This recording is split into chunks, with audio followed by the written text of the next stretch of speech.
and various ways of life can be found all across downtown.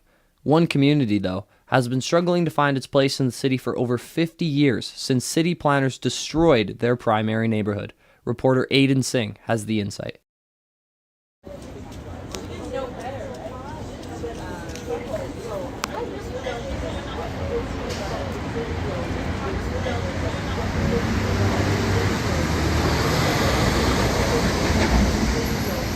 I'm Aiden. Nice to meet you guys.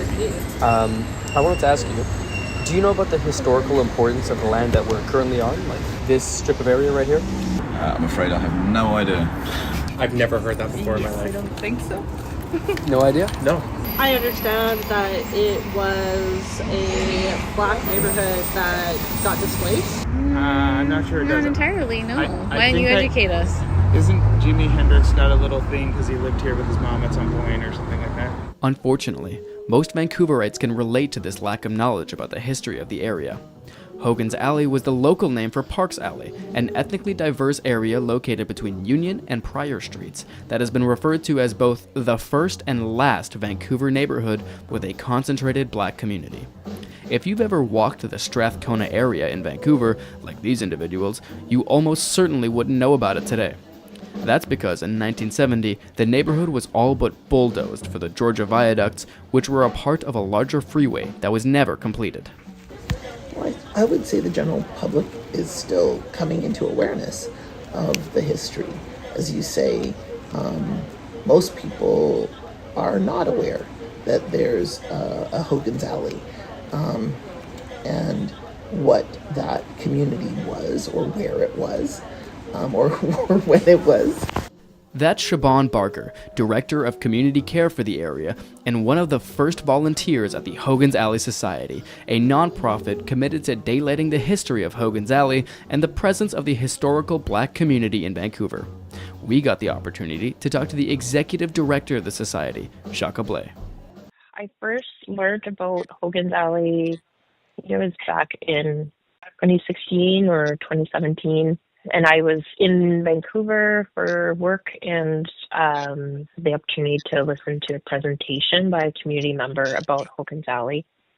That really piqued my interest because, I wasn't really aware of this kind of historical black community that had been here in Vancouver. Blay, along with other black community leaders, have set out not only to bring light to this history, but to also bring awareness of the fact that the black housing crisis is still being affected by that history to this day. There's a few kind of data points. So one of them is that in the last 2 point-in-time homeless counts that were done, 6% of respondents identified as black, although we represent 1.2% of the population. Unfortunately, the history of city planning progressively eliminating underprivileged multicultural communities is far but exclusive to Vancouver. Hogan's Alley is one area in the Canadian landscape where this kind of forced displacement intentionally meant to support economic growth that did not serve the community. If you look at Africville in Nova Scotia, prior to outright strong-arming individuals to sell their homes for pittance, they stopped doing service of water, electricity. So you're living in an area where your basic needs are not being supported. Right? With Hogan's Alley, garbage collection stopped. The Hogan's Alley Society is attacking this epidemic through establishing a community land trust with the City of Vancouver. We have a few goals around them. So the first one is developing spaces for the black community, in particular affordable housing and other social infrastructure. So we have our Hogan's Alley Community Land Trust, and it goes across Metro Vancouver. And within that, we're looking to acquire different properties and develop housing and other spaces for the black community. The process of creating these affordable living spaces is a monotonous one, as the system that has been established for city planning is just like most programs in a capitalist society, almost exclusively concerned about the bottom line. There's definitely been improvements over the years, and at the end of the day, you have great people doing like good work, but they're operating within a system, right? And so if we're not looking at making sure that we're applying like a lens of making sure that we're providing housing that will meet the needs of breadth of people in our community, and then we're going to continue to perpetuate the same problems. I think there's improvements, but like there's still work to be done. That work takes time, lots of it. The Hogan's Alley Society has been running for nearly a decade now, and only a fraction of the work that needs to be done has been completed. Being told to be patient as a Black community member is something that they are tired of hearing about. Yeah, I think it can be very exhausting and tiring, and I think if you talk to Black people, the common narrative that I hear often, especially since the movement for Black Lives, is like people are just tired. You're fighting it on so many fronts, and you don't necessarily.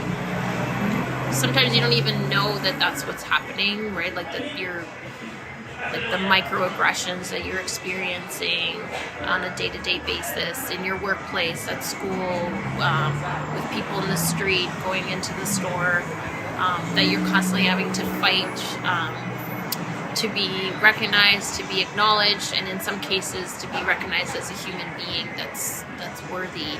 The Black community has longed for a place of belonging within the city for decades.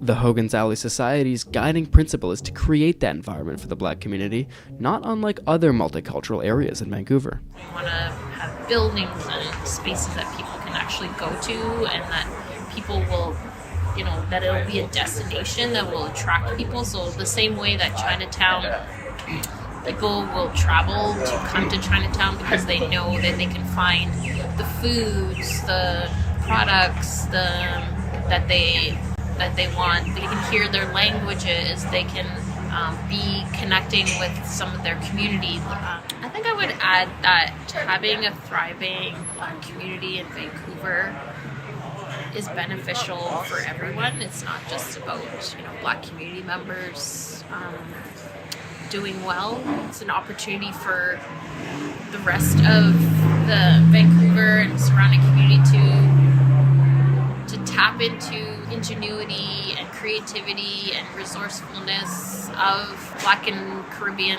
cultures, and really to see new developments in different ways, and to see different representation of what success, happiness, community can look like. For BCIT's The Crow, I'm Aiden Singh with co-producers Elijah Ford and Thomas Adams.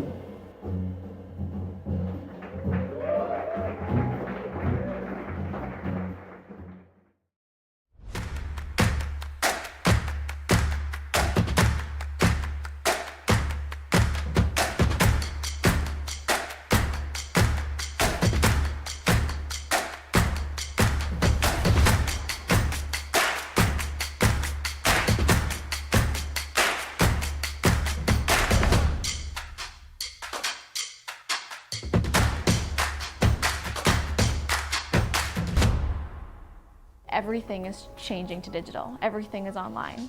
People aren't just waiting for the 6 o'clock news anymore. People want their news right now. They want to be able to go onto their smartphone, onto the internet, and see the news that they want to see. Vancouver is growing at a really rapid rate, the Lower Mainland even, and with the tools that we're given here, we're able to cover all of that.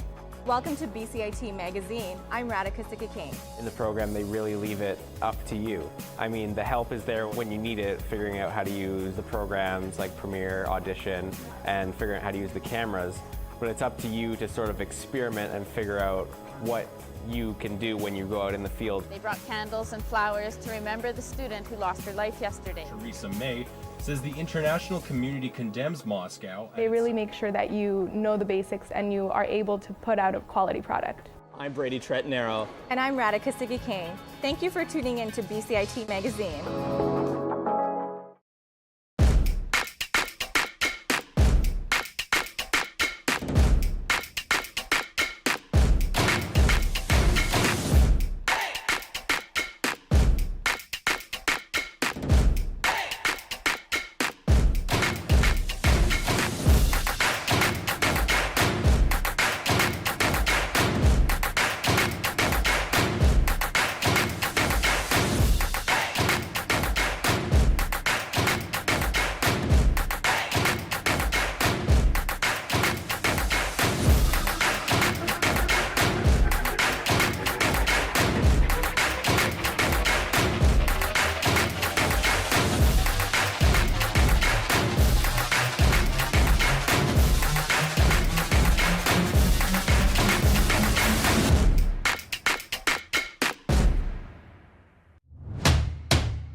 Everything is changing to digital. Everything is online. People aren't just waiting for the 6 o'clock news anymore. People want their news right now. They want to be able to go onto their smartphone, onto the internet, and see the news that they want to see. Vancouver is growing at, a really rapid rate, the Lower Mainland even, and with the tools that we're given here, we're able to cover all of that.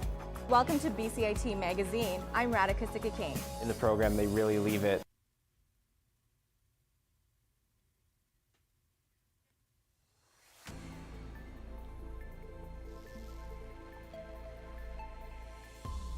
Good morning. My name is Leah Warren, and this is your news at 11:30. The sex trafficking trial of hip-hop star Sean Diddy Combs has begun with jury selection in New York. Prospective jurors heard descriptions of the charges against Combs and were told that he has pleaded not guilty and is presumed innocent.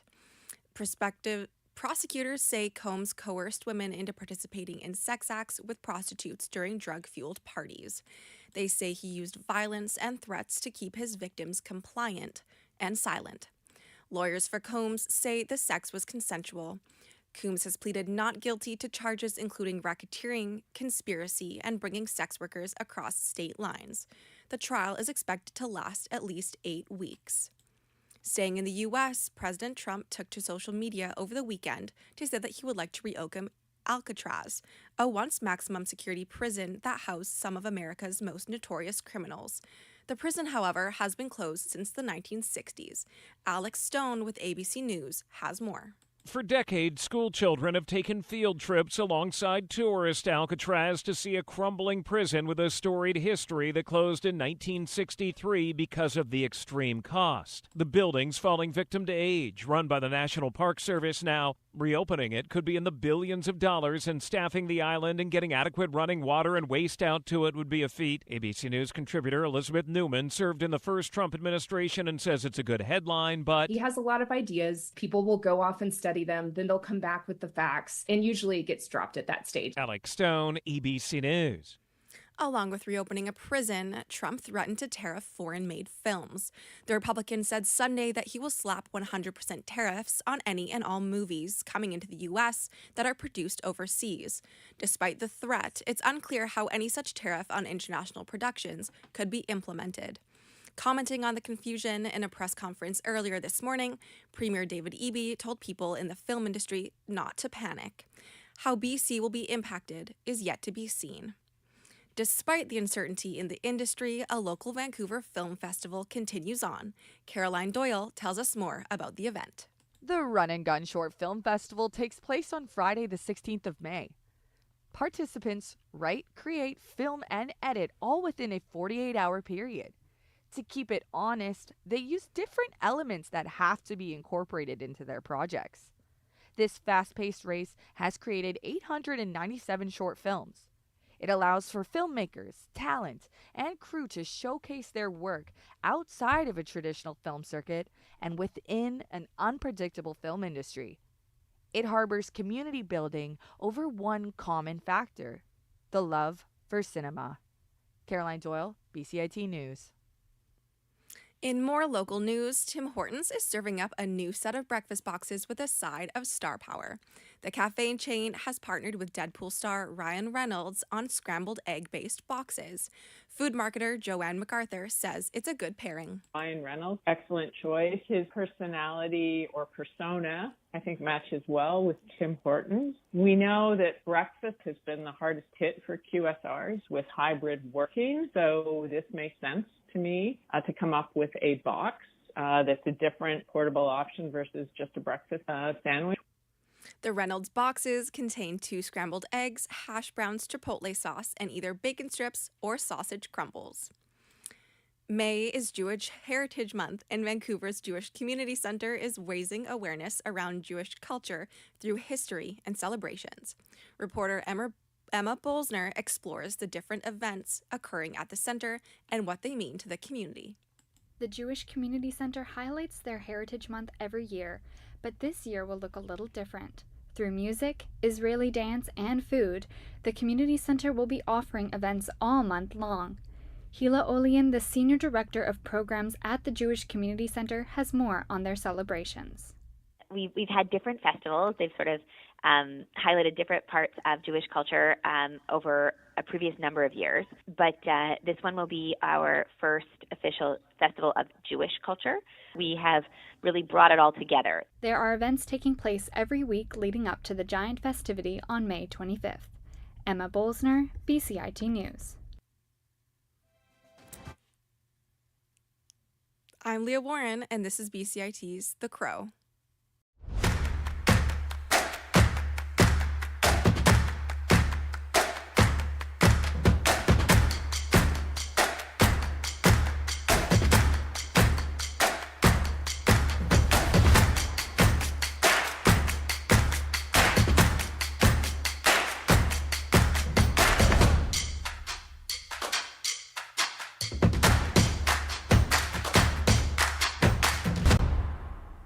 Everything is changing to digital. Everything is online. People aren't just waiting for the 6 o'clock news anymore. People want their news right now. They want to be able to go onto their smartphone, onto the internet, and see the news that they want to see. Vancouver is growing at, a really rapid rate, the Lower Mainland even, and with the tools that we're given here, we're able to cover all of that. Welcome to BCIT Magazine. I'm Radhika Sikakane. In the program, they really leave it up to you. I mean, the help is there when you need it, figuring out how to use the programs like Premiere, Audition, and figuring out how to use the cameras. But it's up to you to sort of experiment and figure out what you can do when you go out in the field. They brought candles and flowers to remember the student who lost her life yesterday. Teresa May says the international community condemns Moscow. They really make sure that you know the basics and you are able to put out a quality product. I'm Brady Tretnero. And I'm Radhika Sikakane. Thank you for tuning in to BCIT Magazine.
Good morning. I'm Hayden Stewart, and this is your sports update at 11:40.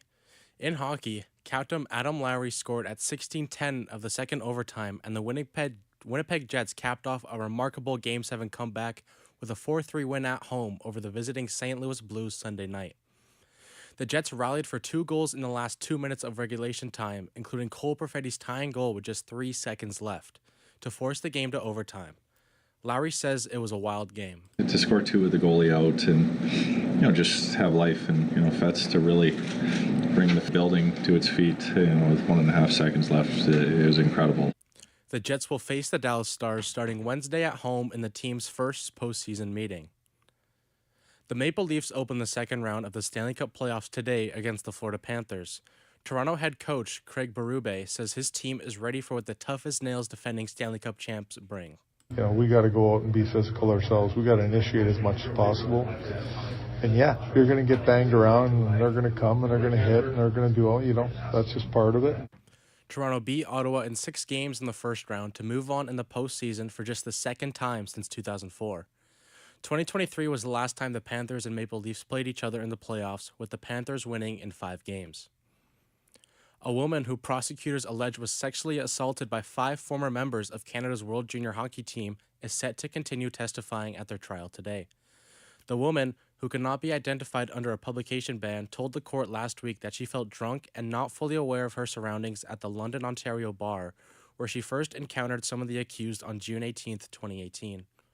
Michael McLeod, Carter Hart, Alex Formanton, Dylan Dubé, and Callan Foote have all pleaded not guilty to sexual assault. McLeod has also pleaded not guilty to an additional charge of being a party to the offense of sexual assault.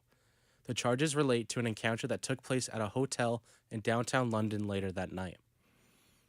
Now to basketball. Tyrese Halliburton led the charge for the Pacers, who stunned the Cavs 121-112 in Game 1 of the East semis. Tyrese Halliburton made a go-ahead three-pointer midway through the fourth quarter that sparked a decisive burst for the Indiana Pacers. Halliburton finished with 22 points and 13 assists.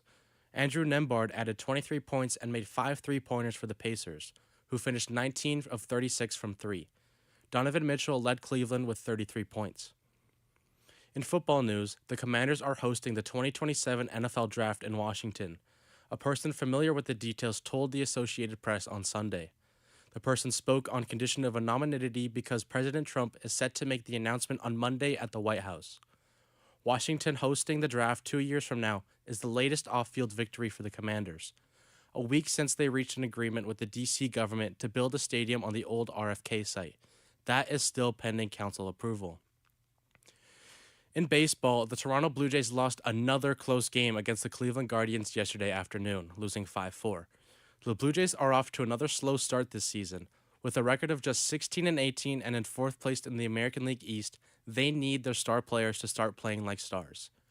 Along with the slow start, pitchers Max Scherzer and Eric Swanson have been moved to the 60-day injured list.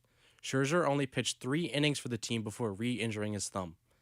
To replace these pitchers, the Blue Jays have signed Spencer Turnbull and Jose Urena to 1-year deals.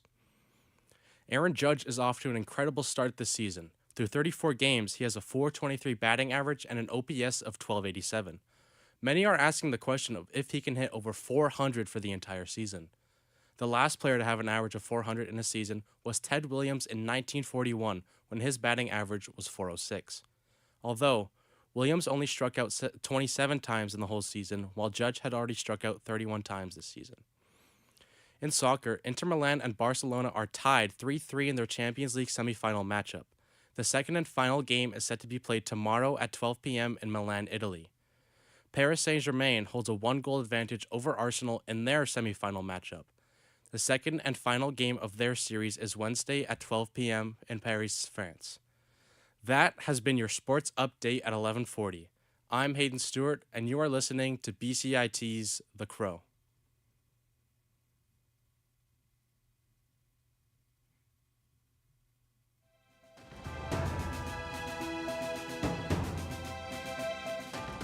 Stay tuned for more on BCIT's 1680 The Crow. This is 1680 The Crow, and you're listening to our feature presentation. FoodLink Society is a food charity located in the Lower Mainland. They collect surplus food from grocery stores and redistribute it to families in need.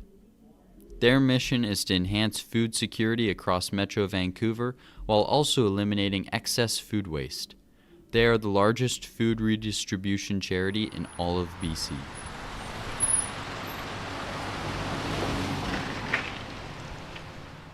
Volunteers play a crucial role in FoodLink Society's redistribution process. The charity has over 420 volunteers, and that number continues to grow. Brad is a truck driver for the charity. He picks up the surplus food from the grocery stores and transports it to the redistribution centers. So our route is pretty much planned the same every day. We start in Port Coquitlam, work through Port Moody, come up to Coquitlam, and on when we're finished here, we unload at one of two churches.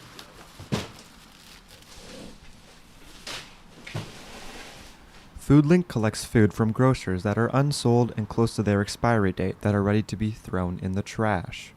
This means that they receive a variety of food. So we get meat and bakery and deli and produce and dairy, and we weigh it and we fill out a form of how much we've taken from each store, load it, and then drive it up to whichever place we're going to unload, and then we unload it there.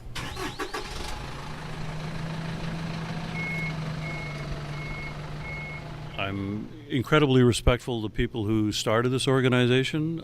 Their drive and determination is amazing, and I'm honored to be a part of this and helping out the community the way that we do.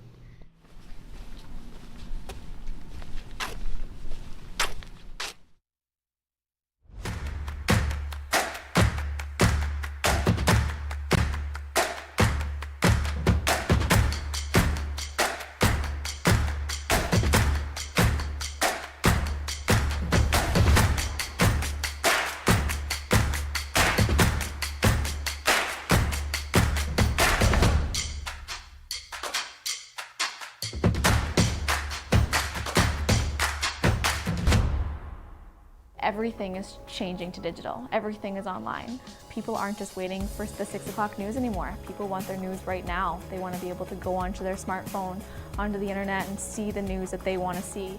Vancouver is growing at a really rapid rate, the Lower Mainland even, and with the tools that we're given here, we're able to cover all of that. Welcome to BCIT Magazine. I'm Radhika Sikki-King. In the program, they really leave it up to you. I mean, the help is there when you need it, figuring out how to use the programs like Premiere, Audition, and figuring out how to use the cameras.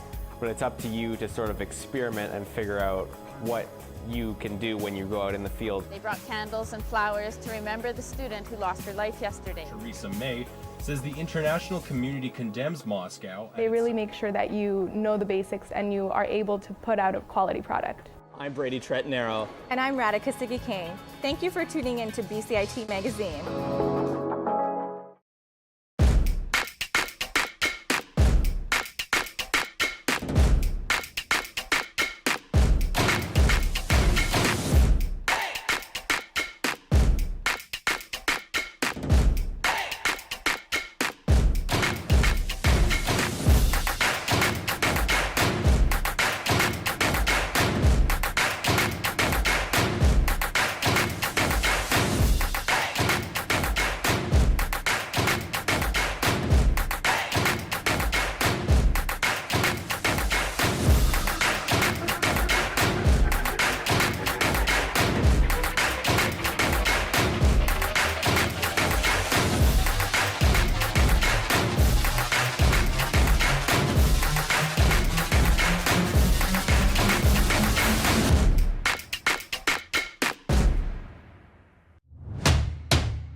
everything is changing to digital. Everything is online. People aren't just waiting for the 6 o'clock news anymore. People want their news right now. They want to be able to go onto their smartphone, onto the internet, and see the news that they want to see. Vancouver is growing at, a really rapid rate, the Lower Mainland even, and with the tools that we're given here, we're able to cover all of that. Welcome to BCIT Magazine. I'm Radhika Sikakane. In the program, they really leave it up to you. I mean, the help is there when you need it, figuring out how to use the programs like Premiere, Audition, and figuring out how to use the cameras. But it's up to you to sort of experiment and figure out what you can do when you go out in the field. They brought candles and flowers to remember the student who lost her life yesterday. Theresa May says the international community condemns Moscow. They really make sure that you know the basics and you are able to put out a quality product. I'm Brady Tretnero. And I'm Radhika Sikakane. Thank you for tuning in to BCIT Magazine.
everything is changing to digital. Everything is online. People aren't just waiting for the 6 o'clock news anymore. People want their news right now. They want to be able to go onto their smartphone, onto the internet, and see the news that they want to see. Vancouver is growing at, a really rapid rate, the Lower Mainland even, and with the tools that we're given here, we're able to cover all of that.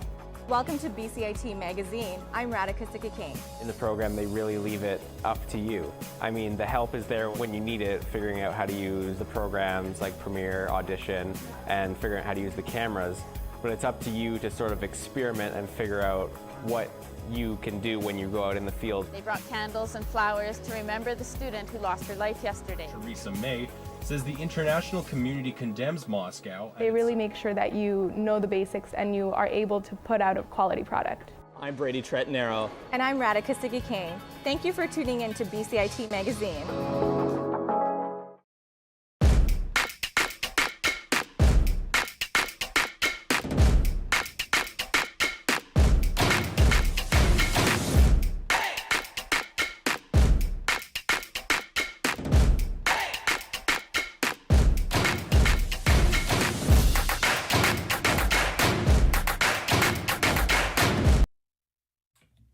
The British Columbia Institute of Technology acknowledges that our campuses are located on the unceded traditional territories of the Coast Salish nations of Musqueam, Squamish, and Tsleil-Waututh.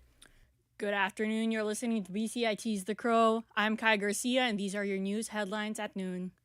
Today is May 5th, and what that means for bars and clubs is that they often promote Cinco de Mayo specials. Partygoers use it as an excuse to put on a sombrero and raise margaritas in celebration of what they think is Mexico's Independence Day. However, the holiday is not for what the companies make it seem to be. Graciela Cruz Flores has more on what the day really means. In North America, Cinco de Mayo has been perceived as a holiday to celebrate Mexican heritage and pride, though it is not Mexico's Independence Day. On May 5th, 1862, Mexican forces defeated France despite being outnumbered and poorly equipped. The victory delayed France's advances further into Mexico. While the battle had been won, it didn't end the war. Mexican Port Moody resident Paco Estrada says that for him back home in Mexico, May 5th is a regular day for them. He says while they understand the significance of the day, it is not what North Americans think they celebrate. For them, the battle on May 5th will always be remembered as a symbol of resistance. Graciela Cruz Flores, BCIT's The Crow. In Vancouver, a comedy club downtown hosted a fundraiser just days after the Lapu-Lapu tragedy. Our reporter Arden McLeod spoke with members of the Underground Comedy Club on why they did the event. Humor isn't the first response most people expect after tragedy, but this weekend, the Underground Comedy Club had nearly a full house on Sunday. The night raised money for families impacted by the Lapu-Lapu attack, including the club's own employees who suffered their own loss that day. At 5 p.m., the crowd gathered not for speeches, not for silence, but for laughter, side by side, united by grief, and for a few moments by relief. It's the first of several events the club plans to hold in support of Vancouver's Filipino community. Performers from the show are eager to be part of another night in support of their neighbors. Arden McLeod, BCIT News. In politics, U.S. President Donald Trump said in an interview that it's highly unlikely that the U.S. would ever use military force to annex Canada. But it says it doesn't mean he wouldn't keep trying to make it the 51st state of America. But as for Greenland, he said something could happen as the U.S. needs a territory for security reasons. Sticking with Trump, the U.S. president wants to turn San Francisco's historical Alcatraz into a federal prison once again after 60 years after its closure due to expenses. Alex Stone has more on its history and why the idea could be costly once again for the U.S. government. For decades, school children have taken field trips alongside tourist Alcatraz to see a crumbling prison with a storied history that closed in 1963 because of the extreme cost. The building's falling victim to age, run by the National Park Service now, Reopening it could be in the billions of dollars, and staffing the island and getting adequate running water and waste out to it would be a feat. ABC News contributor Elizabeth Newman served in the first Trump administration and says it's a good headline, but he has a lot of ideas. People will go off and study them, then they'll come back with the facts, and usually it gets dropped at that stage. Alex Stone, ABC News. In entertainment, an update on the Met Gala. The event already raised $30 million for the Metropolitan Museum's Arts Costume Institute. Sherry Preston has more on the event, happening tonight at New York. The Met Gala always brings top celebrities in crazy, beautiful fashion to New York City, but this year is special, says Vogue editor-in-chief Anna Wintour. This one has been, I think, particularly meaningful and emotional and has a real heightened sense of purpose because of the times that we're living in. This year's exhibit is called Superfine, Tailoring Black Style. Winter says it takes on particular meaning because of the times we're living in. Sherry Preston, ABC News, New York. Record-breaking number of runners ran Vancouver Marathon yesterday, where 25,000 runners from 60 countries participated in the marathon. It started in Queenie and ended in Vancouver's neighborhoods. For today's weather, it will mainly be sunny all day with highs of 16 and lows of 11 at night. Those were your news headlines at noon, and this was Kai Garcia for BCIT's The Crow.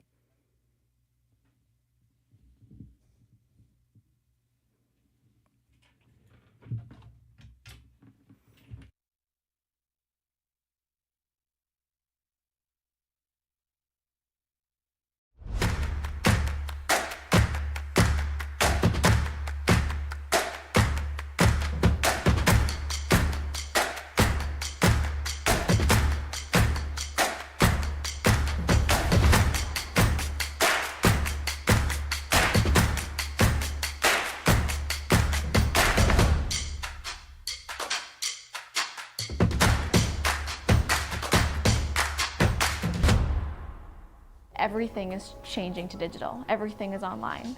People aren't just waiting for the 6 o'clock news anymore. People want their news right now. They want to be able to go onto their smartphone, onto the internet, and see the news that they want to see. Vancouver is growing at, a really rapid rate, the Lower Mainland even, and with the tools that we're given here, we're able to cover all of that. Welcome to BCIT Magazine. I'm Radhika Sikakane. In the program, they really leave it up to you. I mean, the help is there when you need it, figuring out how to use the programs like Premiere, Audition, and figuring out how to use the cameras.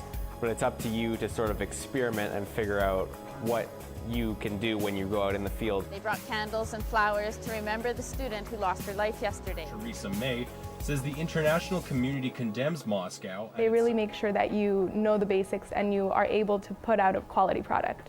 I'm Brady Tretnero. And I'm Radhika Sikakane. Thank you for tuning in to BCIT Magazine.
Good afternoon. I'm James Ngo, and these are your sports headlines to 12:10.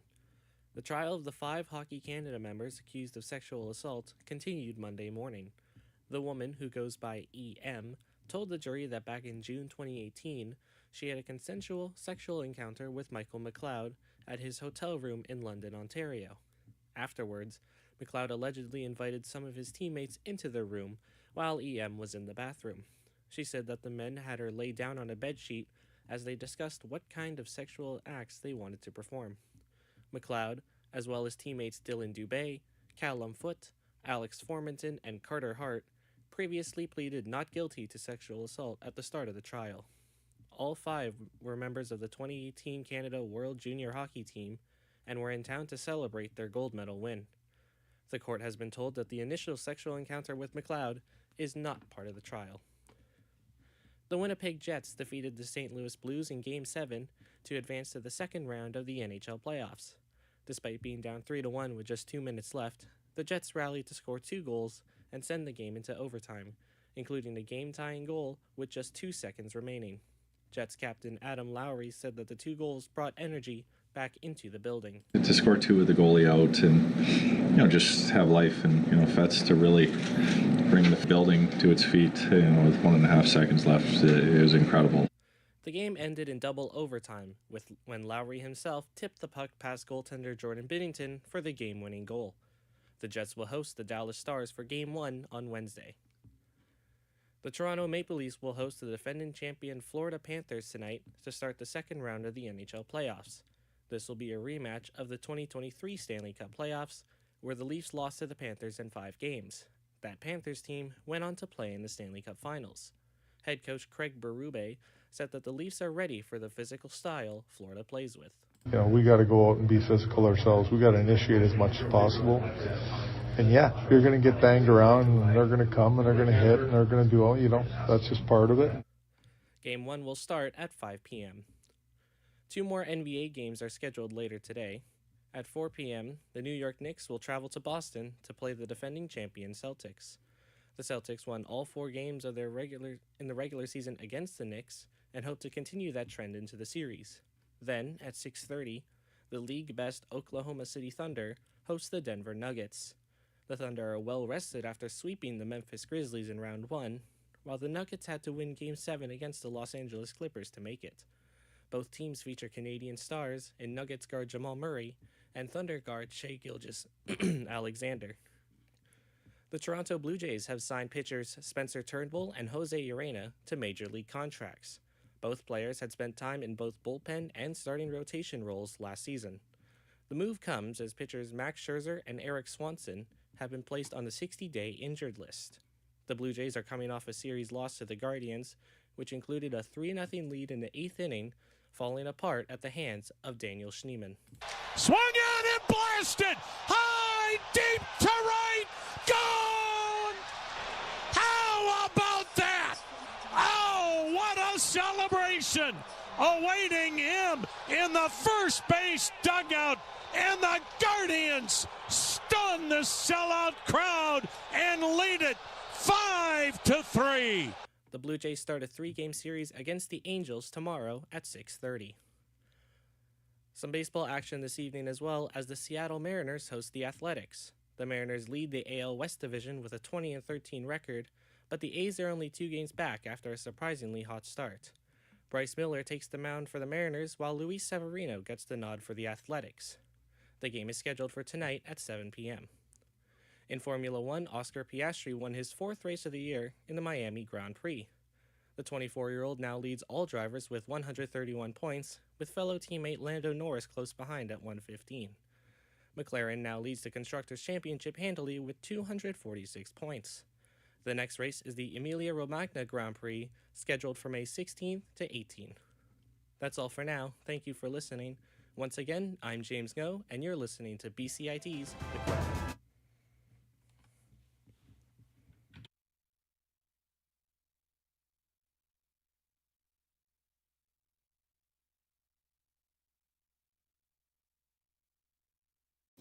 This is 1680 The Crow, and you're listening to our feature presentation.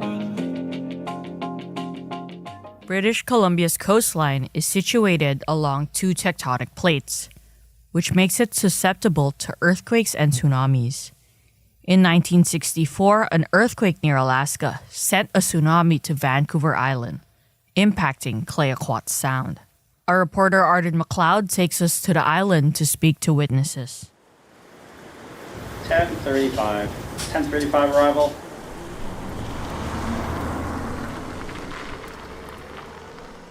What would you take with you first if you had to evacuate your home? It's a question that might cross everyone's mind, but it's not a decision many of us have ever had to make. Over the next few minutes, you will hear the stories of 4 witnesses of the '64 tsunami: Karen Mallon, Georges Monruffet, Patrick Colvin, and Joe Martin.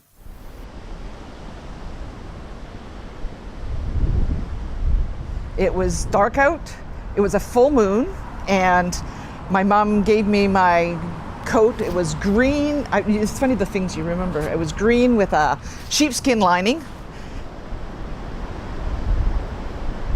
And as we were approaching the first surge, now don't forget it wasn't a big wave. It was a big high tide that came up very, very quickly. And the first surge of water arrived as we were getting into town, and we had to go up and take the higher roads.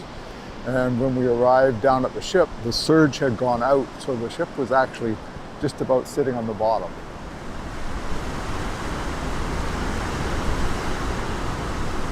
When it actually hit the river mouth is when the curling and all the heavy water happened. And the first wave flooded the area. So they started moving houses off their foundations and whatnot. The second wave, which was the worst, higher, brought cars up the roads, and there was houses damaged. I was over at the ancient village of Hopitsa, just across the water here. I was around, 11 years old or something? Yeah. But I remember the water rushing in and out, and we were not allowed on the beach. Do not go to the beach. The whole harbor was swirling around like a big swimming pool. It was because so much debris had floated, and there was so much debris coming and going in the surge, and it was like a big bathtub. It was just swirling around, and it was very difficult to control the ship because the current was so strong.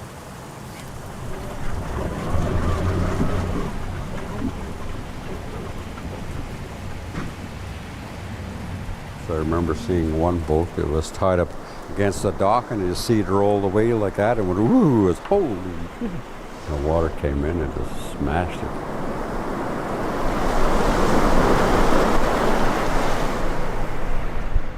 It's been 61 years since that night, the night the tsunami swept through Port Alberni.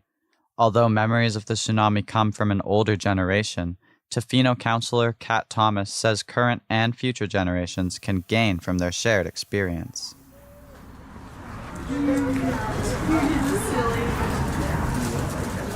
Historical events are always something that we can learn from. It's obviously a devastating opportunity, but an opportunity to look at what has actually happened and then plan for things such as the aftermath. because, well, a majority of our planning is what do we do, how do we get people to safe ground. One of the parts of natural disasters is obviously what comes after.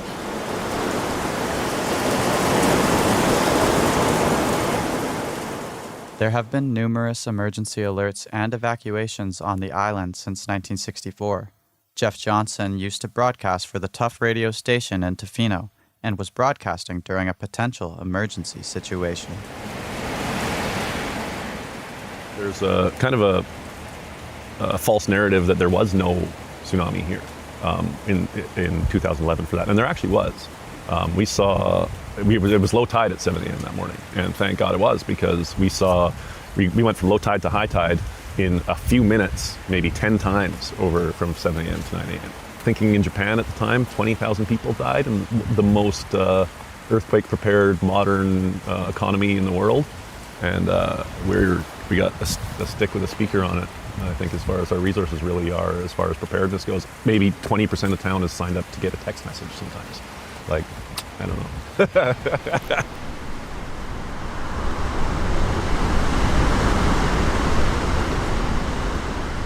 I think that's one of the things that being in the wave taught me is people are stupid. And what we experienced when the first wave came, people went down to see what was happening.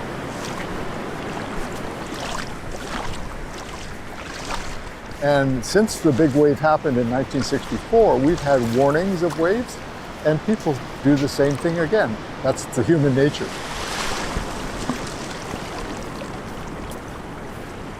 Are they aware? They might be aware. Do they care? No, I really don't think so. I mean, yes, of course, if it was to have hurt them in some way, yeah, you bet. But for the person that, wasn't affected by it, it's, yeah, it's like they tell you to get your preparedness package always ready, have it, and I don't have one.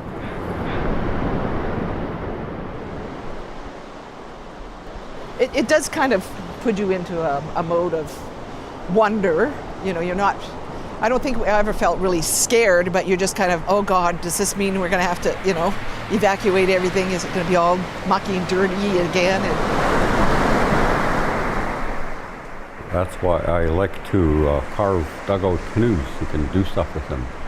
You can move. You can still go somewhere. And everyone else will be stuck. They won't have a boat. And so I think it's continued to be an important thing to teach younger generations about those things. People will just have to work together if that happens again or when it happens. Many people that lived through the tsunami as children still live on the island. Counselors and officials like Kat Thomas interact with witnesses often.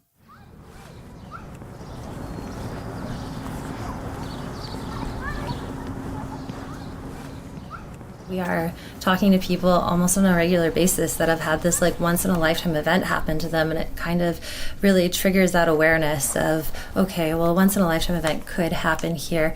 I did work at one of the resorts during one of the tsunami scares, so I was part of the team that was to go around and knock on doors and evacuate people from their rooms, get them up to the top floor, convince people that this is a real emergency, because everybody goes, oh, maybe it's a drill. No, it's not a drill. These are going. Thankfully, it was a false alarm.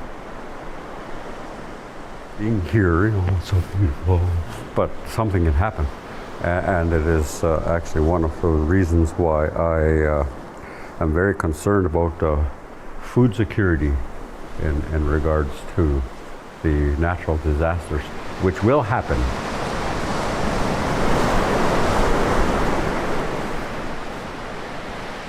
And one of the things that I always recount, because my father was very worldly. He'd been around a long time.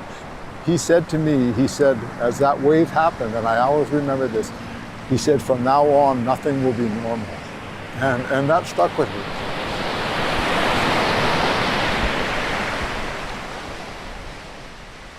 For BCIT's The Crow, I'm Arden McLeod with fellow producer Kai Garcia.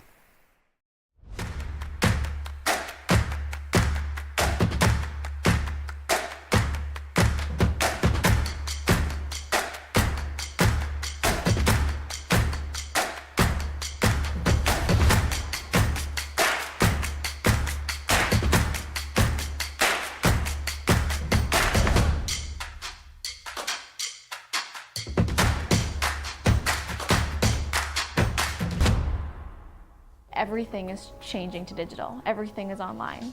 People aren't just waiting for the 6 o'clock news anymore. People want their news right now. They want to be able to go onto their smartphone, onto the internet, and see the news that they want to see. Vancouver is growing at a really rapid rate, the Lower Mainland even, and with the tools that we're given here, we're able to cover all of that. Welcome to BCIT Magazine. I'm Radhika Sikki-King. In the program, they really leave it up to you. I mean, the help is there when you need it, figuring out how to use the programs like Premiere, Audition, and figuring out how to use the cameras. But it's up to you to sort of experiment and figure out what you can do when you go out in the field. They brought candles and flowers to remember the student who lost her life yesterday. Theresa May says the international community condemns Moscow. They really make sure that you know the basics and you are able to put out a quality product. I'm Brady Tretnero. And I'm Radhika Sikki-King. Thank you for tuning in to BCIT Magazine.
Everything is changing to digital. Everything is online. People aren't just waiting for the 6 o'clock news anymore. People want their news right now. They want to be able to go onto their smartphone, onto the internet, and see the news that they want to see.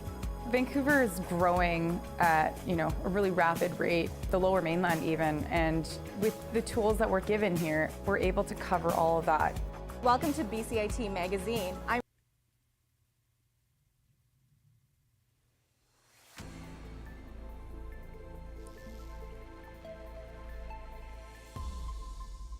Good morning. My name is Gabrielle Rui, and we start with your local headliner for the Lapu-Lapu Festival. During a court hearing last May 2nd, Judge Reg Harris ordered that mental health professionals assess whether the suspect in the Lapu-Lapu Festival tragedy, Adam Kaiji Low, is fit for trial. My producer, Braden Goodman, has more on the story. Thanks, Gabby. Low appeared by video during the court hearing. He is facing 8 charges of second-degree murder and is known to have a history of interactions with the RCMP, all related to mental health issues. Judge Harris set Low's next appearance for May 30th. Both the hearing and the case are subject to a broad publication ban that Harris says is to protect the fairness of the trial process. Judge Harris says the purpose of the publication ban is to restrict public information, but to protect the process going forward. Also in today's news, we've got Emma Bolzner covering a Jewish Heritage Festival coming up tomorrow, as well as Jonah Jung's Downtown covering a Red Dress Festival. And finally, Caroline Doyle sits down with an amateur filmmaker to discuss the tariffs that Trump is imposing on Hollywood North. Back to you, Gabby. Moving on to provincial news, the BC government, in partnership with BC Hydro, is launching a plan to harness British Columbia's clean electricity advantage. Premier David Eby said in a statement this morning that he hopes to boost clean energy supply, power growing communities, and create thousands more jobs, all while reducing pollution. In order to pull this off, he has announced the Clean Power Action Plan, which is a strategy to accelerate economic growth and secure long-term energy stability. In national news, Alberta's Chief Medical Officer of Health says 3 people are currently in hospital, receiving intensive care after contracting measles. Dr. Sunil Sukram says there have been no deaths, but the province has confirmed more than 200 cases of the disease over the past 2 months. He says the situation is not considered out of control, but it is concerning. Up until now, we thought the disease had been eradicated, but things have changed. Measles is now circulating in several areas in our province, and it's quite concerning. Health Minister Adriana LaGrange says the majority of cases have been seen in those who aren't vaccinated, which is why the province is launching a new advertising campaign later this month to encourage Albertans to get vaccinated. The family of Suleiman Fakiri, a mentally ill man who died in an Ontario prison in 2016, is demanding to know if the local government has implemented any recommendations that came out of a coroner's inquest. Fakiri's brother Yusuf says he has heard nothing from the province since the inquest. Jury issued 57 recommendations to improve oversight of jails and access to mental health care for prisoners. No one in your government has reached out to my family to issue an apology into his tragic death. The system that killed my late brother continues unchanged. Our work and this fight for change must continue and will continue. Solicitor General Michael Kersner did not respond to a request for comment. In international news, the Trump administration says it will pay immigrants in the United States $1,000 plus travel costs if they leave voluntarily, as it accelerates its mass deportation agenda. The Department of Homeland Security said Monday that people who use government-provided apps to announce their self-deportations would get the money and be deprioritized for detention and removal. U.S. President Donald Trump hopes to restore Alcatraz as a federal prison again, more than 60 years after the California Island Fortress was shut down as it was too costly. Reporter Alex Stone has more. For decades, school children have taken field trips alongside tourists to Alcatraz to see a crumbling prison with a storied history that closed in 1963 because of the extreme cost. The building's falling victim to age, run by the National Park Service now. Reopening it could be in the billions of dollars, and staffing the island and getting adequate running water and waste out to it would be a feat. ABC News contributor Elizabeth Newman served in the first Trump administration and says it's a good headline, but he has a lot of ideas. People will go off and study them, then they'll come back with the facts, and usually it gets dropped at that stage. Alex Stone, ABC News.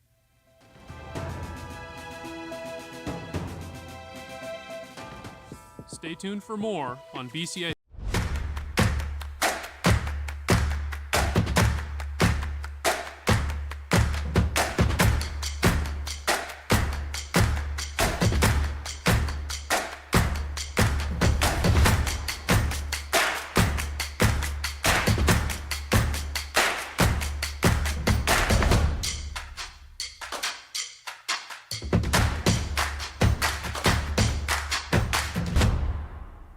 Everything is changing to digital. Everything is online. People aren't just waiting for the 6 o'clock news anymore. People want their news right now. They want to be able to go onto their smartphone, onto the internet, and see the news that they want to see.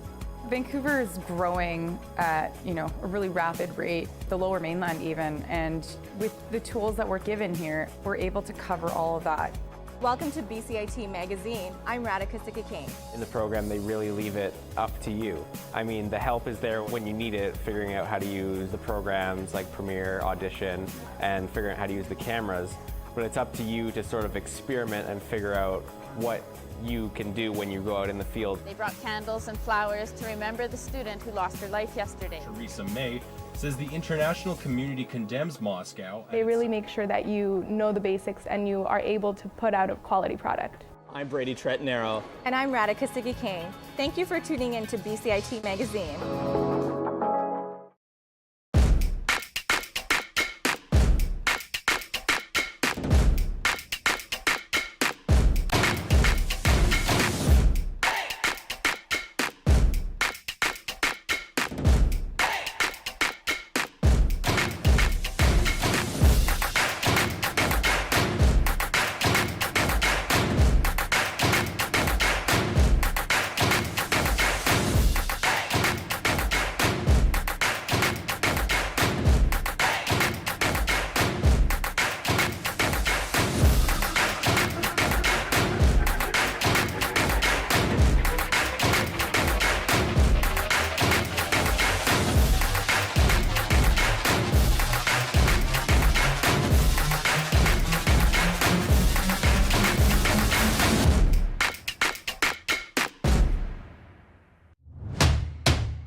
Good afternoon. I'm Jenny Sung, and these are your 1240 sports headlines.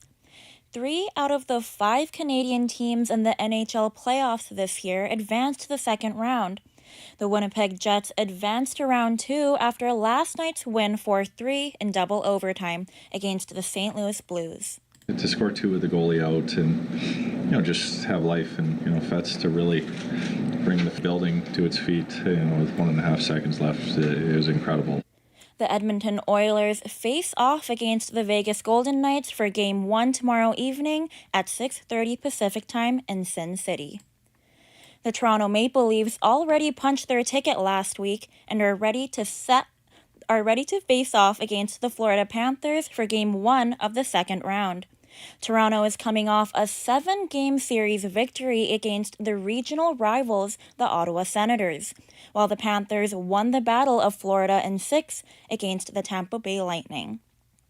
Leafs captain Austin Matthews says the team is ready to face the defending Stanley Cup champions. Leading into this, just feel like we're a prepared group. We're ready to go, and we know that the challenge that lies ahead, and it's just taking it one step at a time.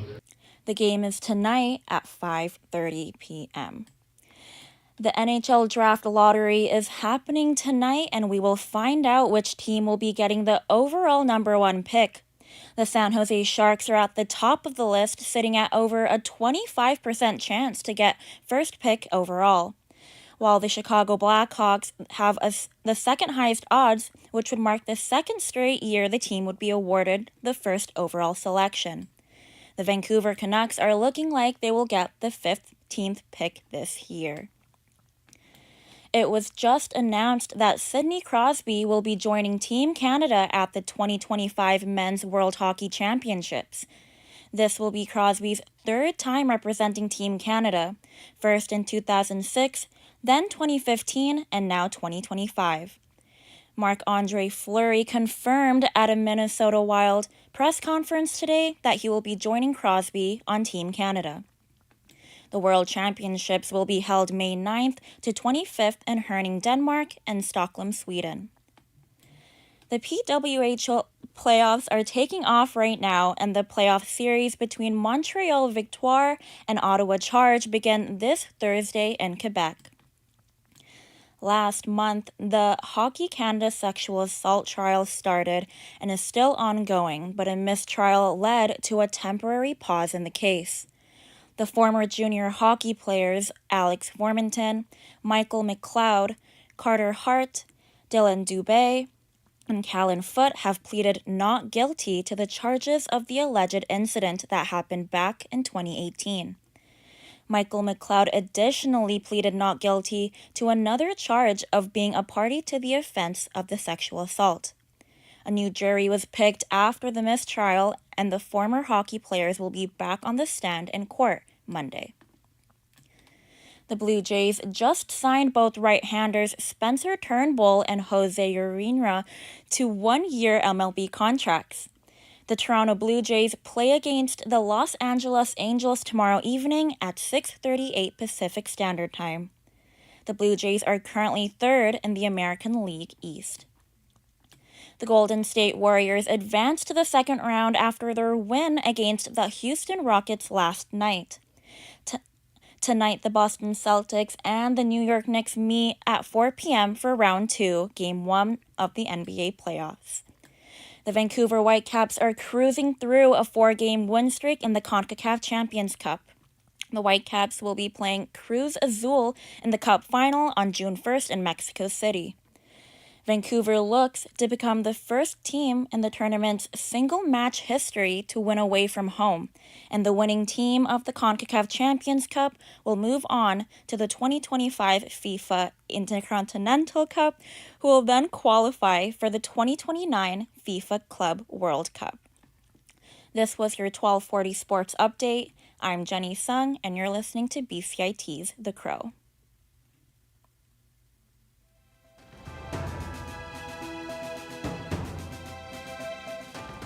Stay tuned for more on BCIT's 16. This is 1680 The Crow, and you're listening to our feature presentation.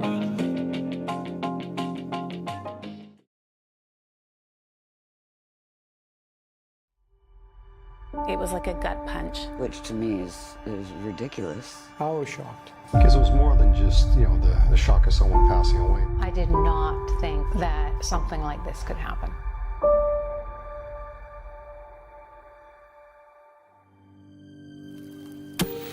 Woman with Down syndrome who died from starvation at the hands of her care provider. Major systemic changes are in order to help prevent a similar tragedy from ever happening again. She makes me feel stronger. If she's not with me, then I just feel like I lost her altogether.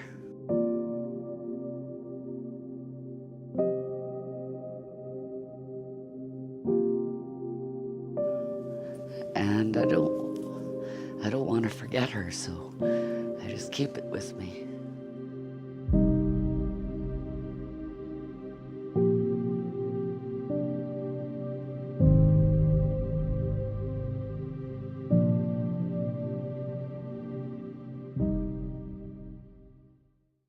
She wanted it, but she refused to sleep in the bedroom. The couch was hers.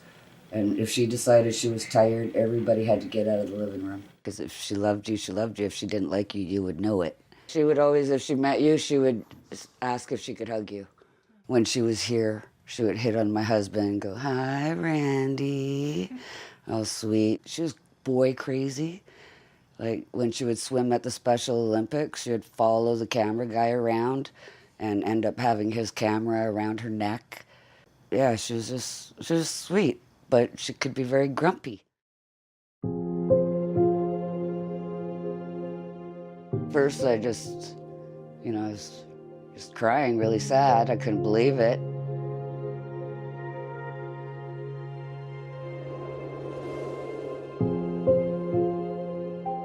But I mean, I kind of thought maybe she had a heart problem or something like that. Then the police told me malnourishment, and I was like, it confused me at first because I'm like, how? Like,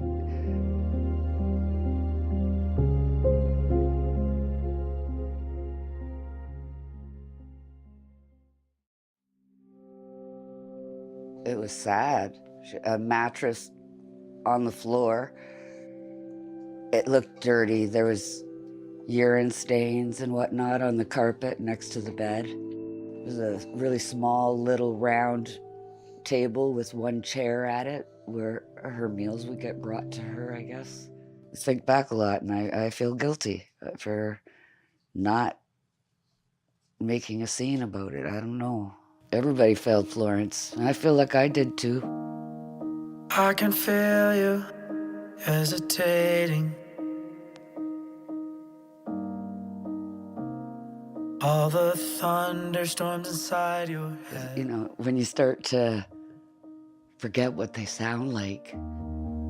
If I knew what you were facing. Or her cackle. She had the best laugh.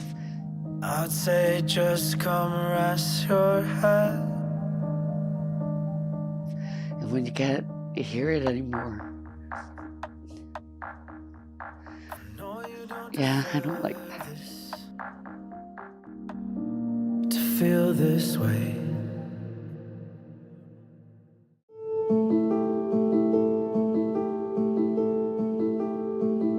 Court of Appeal made some important findings. They found that the neglect of Florence Gerard was actually classified as abuse, and they recommended that a jail sentence, or they ordered a jail sentence be part of the sentence for Astrid Dahl. However, because Astrid had already gone through a criminal process, they said that given what she had already gone through, they considered that to be time served. So Astrid Dahl never spent any time actually in jail.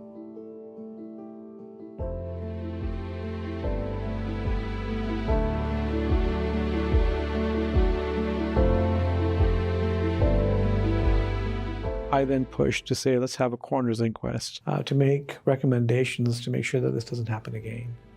And that would be the big advantage of the coroner's inquest. There's some significant systemic failures that have been going on with CLBC. And the issues that happened in it to Florence were not in isolation, that there were systemic issues that were coming out. The jury provided 13 recommendations, and a lot of those were immediately do this, immediately do that. The urgency there was so significant, and it became clear to the jurors, there were basically 5 citizens who were hearing the evidence from the inquest over 2 weeks, that CLBC was an abject failure. Do you like Star Wars? Yeah. Do you like Scooby-Doo? Yeah. Do you like... We have learned how to advocate on a level that I didn't even know existed. The penguins. The photos of Florence in fetal position, laying on a mattress, will haunt me for the rest of my life. And she didn't die of starvation in a week. That was a long, horrible, slow, painful death. There's a hierarchy of disability, and people with intellectual and developmental disabilities are at the bottom of that. It's not just about Down syndrome, but my son has Down syndrome, Florence had Down syndrome, and a lot of people in my community also love somebody with Down syndrome. Becca, are you kidding me right now? Oh, really? Every level of government does not value my son. They didn't value Florence. And the people who are supposed to care for them don't see them as human beings.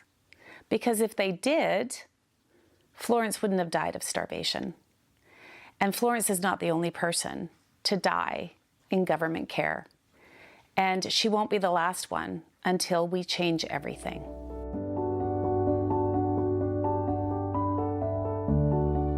Can you give me a hug?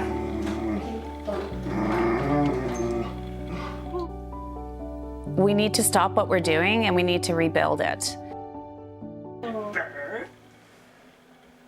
Okay. Are we playing? Do you want to hand me the Hot Wheels? And I will keep sharing stories, and I will tell anybody's story, because it's the only way we can create change. I believe that when we tell other people our experience, it gives other people permission to be more open about their own story, because there's also a lot of shame and guilt, and no one should ever feel that.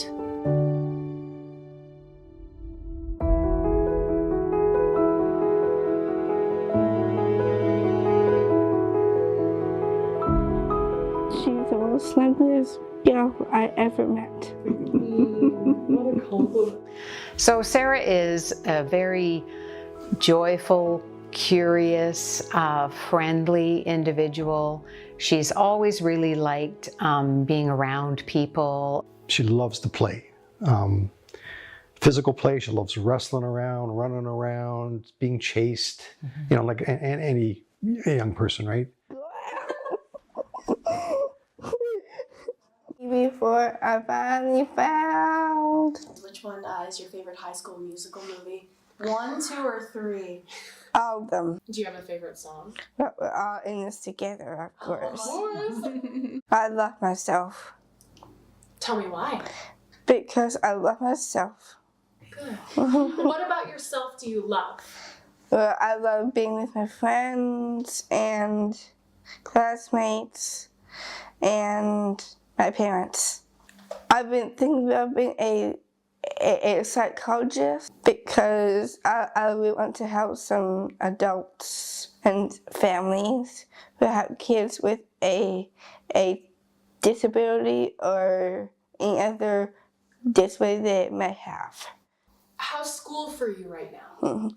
Well, I know it is pretty fun, and of course, we're definitely getting ready for college or university, and mostly thinking about how our future is going to be like. And is that scary for you, or are you excited? I'm very excited, but I've been nervous. Been nervous? How come are you nervous? because I don't know if I'm ready for the world yet. Yeah, what I want to use is a bunch of curse words when it comes to Florence Gerard, but I know that's not helpful either. You look at the complex needs of some people, and the resources aren't there, and you look at those families, and you talk about burnout, where these people are going 24 hours a day, 7 days a week, 365 days a year, just to support the basic needs of their children. When Sarah was younger, she was well supported by the community services. But what we found with each one of those phases of service is one would go from birth to 3 years old and then just end. The next one would go from 3 to 5 years old and just end. And then from 5 to 12, and then into the high school years. But each one would start and finish, and then you're left hanging, looking for that next resource. Knowing now that you can't rely on another agency or other people, right? We need to bolster our network of people around Sarah to make sure that there are people checking. And frankly, when we first had Sarah, we were so pleased with the number of amazing resources that were available for us to draw from to ensure that she had a really meaningful life and that we were supported in our journey with her. And we had some really wonderful experiences. And her being an only child, it's always been in the back of our minds as we go through life, what will the support be for her as an adult? This gives me no confidence at all that our child will be supported and protected and nurtured by the community around her. My hope for Sarah is a joyful and meaningful life, which does involve support from our community and people to take a step back and give her a little bit more time than we might give a typical individual to be herself, to discover who she is, and to experience the joy that we have experienced by getting to know her and other individuals with a disability. You got the first part. We'll say she got it. Oh yeah. So is that here?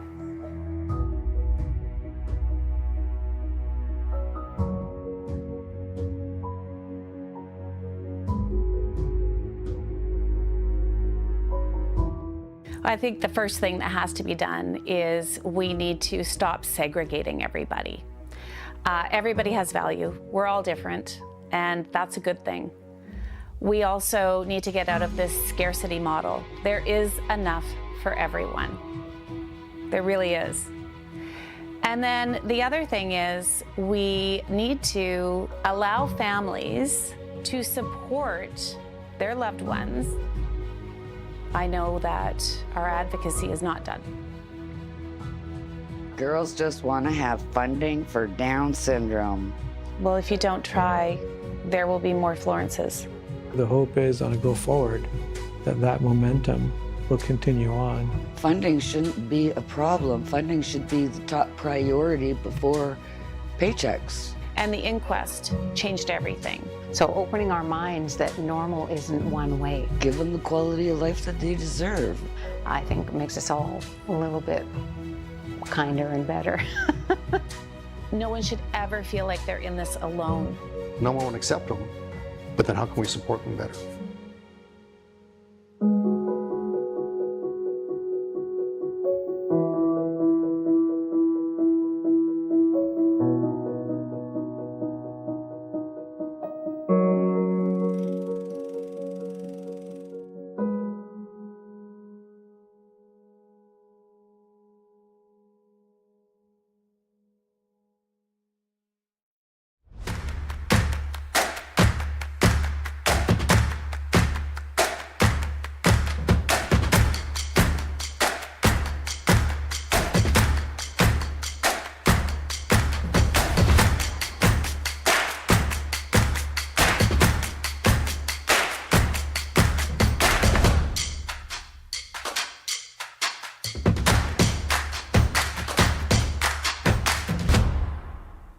Everything is changing to digital. Everything is online. People aren't just waiting for the 6 o'clock news anymore. People want their news right now. They want to be able to go onto their smartphone, onto the internet, and see the news that they want to see. Vancouver is growing at, a really rapid rate, the Lower Mainland even, and with the tools that we're given here, we're able to cover all of that. Welcome to BCIT Magazine. I'm Radhika Sikki-King. In the program, they really leave it up to you. I mean, the help is there when you need it, figuring out how to use the programs like Premiere, Audition, and figuring out how to use the cameras. But it's up to you to sort of experiment and figure out what you can do when you go out in the field. They brought candles and flowers to remember the student who lost her life yesterday. Teresa May says the international community condemns Moscow. They really make sure that you know the basics and you are able to put out a quality product. I'm Brady Tretanero. And I'm Radhika Sikki-King. Thank you for tuning in to BCIT Magazine.